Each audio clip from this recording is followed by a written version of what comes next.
বেহৰবাৰী আউটপোষ্টৰ সমূহ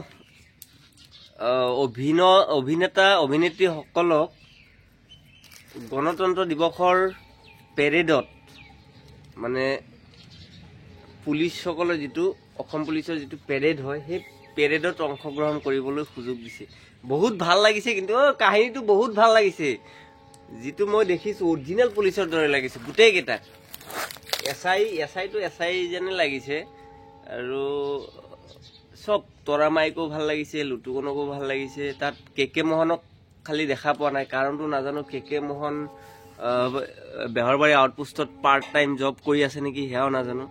part time job কৰাৰ দৰেই লাগে, কাৰণ সদায় দেখা পোৱা নাযায়, মাজে মাজে দেখা পোৱা যায়। আৰু এদিনতে 2টা 3টা 4টা এপিছড ক্লিয়াৰ কৰি দিয়ে নেকি নাজানো, সেয়াও সন্দেহ আছে। গতিকে বেহৰবাৰী আউটপোষ্টৰ সম্পূৰ্ণ মানে কি জব কৰা নাই কে মোহনে। নহ'লে হেৰিত দেখা পালোঁ গুৱাহাটীত যিটো আপোনাৰ গণৰাজ্য দিৱসৰ পেৰেডত যিটো অংশগ্ৰহণ কৰিছে তাত দেখা পালোঁ হয়।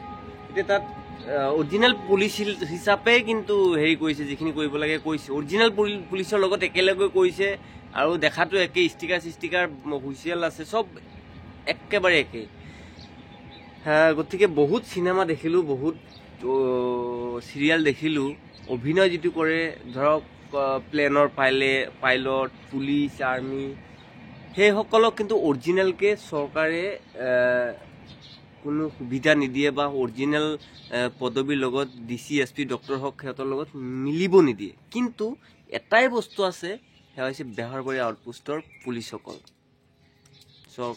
চৰকাৰী কাৰ্যক্ৰমণিকাত অংশগ্ৰহণ কৰিবলৈ, ভাগ ল'বলৈ সুবিধা দিছে। গতিকে বহুত এটা গুৰুত্বপূৰ্ণ কথা, বহুত এটা মানে ভাল লাগিছে।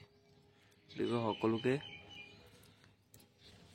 গণৰাজ্য দিৱসৰ শুভেচ্ছা জনাইছোঁ। Thank U.